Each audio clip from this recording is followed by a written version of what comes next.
Your news for the state of Tennessee in 10 minutes. Tennessee in 10 is made possible by Tennessee Department of Labor and Workforce Development. Thanks for joining us for Tennessee in 10. I'm Amanda Hara. We're starting with breaking news this morning. U.S. Republican Senator Marsha Blackburn just announced she is running for governor of Tennessee next year. This was an expected announcement from Senator Blackburn, who has mentioned plans before, but she made it official on her website this morning. She will face Tennessee Republican Representative John Rose in the primary. The man accused of killing a family of 4 in West Tennessee is now in police custody after a week on the run. This is Austin Drummond right after he was captured. Police found him hiding in an abandoned pool house in Jackson yesterday morning. He was wanted for 4 murders in West Tennessee and for kidnapping and abandoning a baby. Drummond was on the run for more than a week and was seen trying to break into a home and a church. Police say it was a community effort getting him off the streets. A man working in Jackson spotted Drummond yesterday morning. He's the one who called 911. And one of my guys hears something on the wood. And at some point we thought it was like a deer or something like that. Another guy came to me and told me like there's somebody back there. After calling the police, I called one of my customers who was in the other house and tell him to lock the doors and everything. Before Drummond was caught, police were offering more than $30,000 as a reward to find him. The man who ultimately did says he didn't do it for the money. He's just glad Drummond is off the street. And I feel better. I've been having a lots of messages and say like thank you, and I mean we can sleep, you know, better tonight and all that. Even my kids, I got two little ones that they the last 3 or 4 nights they've been asleep with us on the bed because they are scared about that. Man, his kid's so scared they've been sleeping with him. Right now, police are still trying to find a motive for the killings, but this morning, investigators are revealing a key piece of information about Drummond's connection to the victims. The Dyer County District Attorney says Drummond's girlfriend is the sister of one of the victims.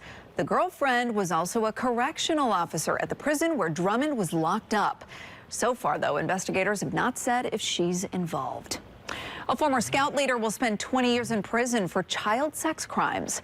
Emilio Ortiz was convicted after years of abuse documented in what authorities call disturbing digital evidence. One of the victims, who is now 17, told authorities that the abuse spanned over a decade. Authorities say Ortiz recorded the abuse, which began when the victim was 6 years old. A second victim was abused by Ortiz at a theater where he operated a cleaning business. Ortiz has been in jail since July 2020. His sentence was handed down this week. A man who spent more than 30 years on death row in Tennessee was put to death yesterday, and witnesses say that Byron Black complained of serious pain after the lethal injection started. The 69-year-old's heart implant was left working, even though there were concerns it would restart his heart. Black was convicted of killing his girlfriend, Angela Clay, and her 2 young daughters, Latoya and Lakeisha, in 1988. Clay's family was there for yesterday's execution. He never apologized, and he never admitted it, even on his dying bed, that he took it to his grave with him, and he knows he did it. And this is closure for my family. My sister and her 2 daughters can finally rest in peace. Black's attorney says they're going to review data from the defibrillator during the time of death. They believe he should not have been executed because he has an intellectual disability. First Alert meteorologist Stefano DiPietro tracking the forecast where you live. We got temperatures going up a little bit more, but not too bad this week. Not too bad overall this week, Amanda. By the weekend, early next week, we'll start to see those temperatures creep up a little bit more. So eventually we'll be talking more low and mid 90s once again. The heat index could eventually get back near the triple digits, but I think it's very manageable for the next couple of days. Mixing clouds and sun today. We'll toss in a stray shower or thunderstorm into the forecast as we head through the afternoon, but a lot of us will stay dry. It's calm overnight tonight, 60s and 70s tomorrow morning. Tomorrow afternoon, pretty much a repeat forecast. 80s across Middle Tennessee, East Tennessee, West Tennessee. We should do a better job at getting back near and into the 90s, Amanda. All right, Stefano, thanks. Well, a mother's dying wish to see her daughter get married came true thanks to help from family and from her medical team.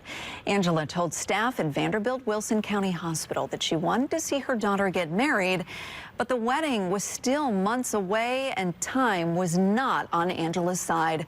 So the staff organized a wedding in her hospital room. A nurse was able to become an ordained minister for the special day. Angela woke up during the ceremony as her daughter Michaela and now husband AJ tied the knot. Angela cried and clapped from her hospital bed. Vanderbilt Hospital says Angela closed her eyes for the last time about 2 hours after the wedding, still holding the flowers and teddy bear she received during the ceremony.